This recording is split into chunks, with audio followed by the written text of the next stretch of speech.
Hello everyone. So আজকে কথা বলবো আমরা রাহু ইন ফিফথ হাউস কিরকম রেজাল্টস দেয়।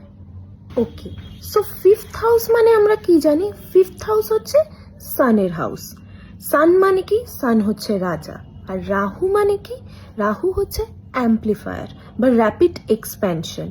যদি ফিফথ হাউসে রাহু বসে থাকে, সানের সাথে বসে থাকে, তাহলে অনেক সময় কি হচ্ছে, সেই ব্যক্তি নেম, ফেম, তারপর ক্রিয়েটিভিটি এইসবের দিক থেকে প্রচুর এক্সপ্যান্ড করে যেতে পারে, মানে প্রচুর গ্রোথ পেয়ে যেতে পারে।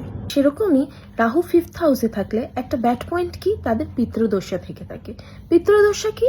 যদি ভগবানের দিক থেকে আশীর্বাদ পেয়েও থাকে, কিন্তু তারা তাদের পিতৃদের থেকে খুব একটা আশীর্বাদ পেয়ে থাকে না। আর কি রাহু ফিফথ হাউসে থাকলে আমরা কি দেখতে পাচ্ছি, যে তাদের পড়াশোনার দিক থেকে একটা প্রবলেম চলে আসছে। পড়াশোনার দিক থেকে প্রবলেমের সাথে সাথে পরে যখন তারা হায়ার স্টাডিজও করতে যাচ্ছে না, তখনও তাদের একটা বাধা আসছে।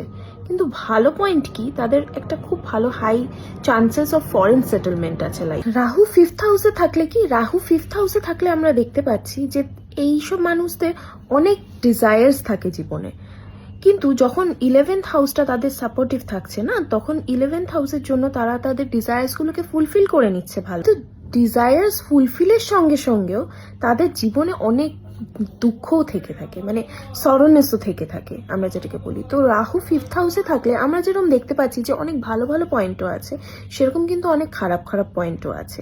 সেগুলোর জন্য কিন্তু রেমেডিজের অবশ্যই দরকার তোমাদের।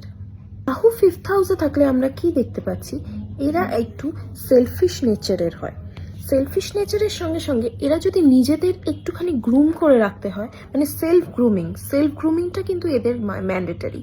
যদি সেলফ গ্রুমিং করে রাখতে পারে, তারা কিন্তু ভালো ফল পায়। তোমাদের যদি এই ভিডিওটা ভালো লাগে, প্লিজ লাইক করো, শেয়ার করো, সাবস্ক্রাইব করো অ্যান্ড কমেন্ট করো। অবশ্যই কমেন্ট করো, জানিও যে কেমন হচ্ছে না হচ্ছে, তোমাদের কীরকম লাগছে।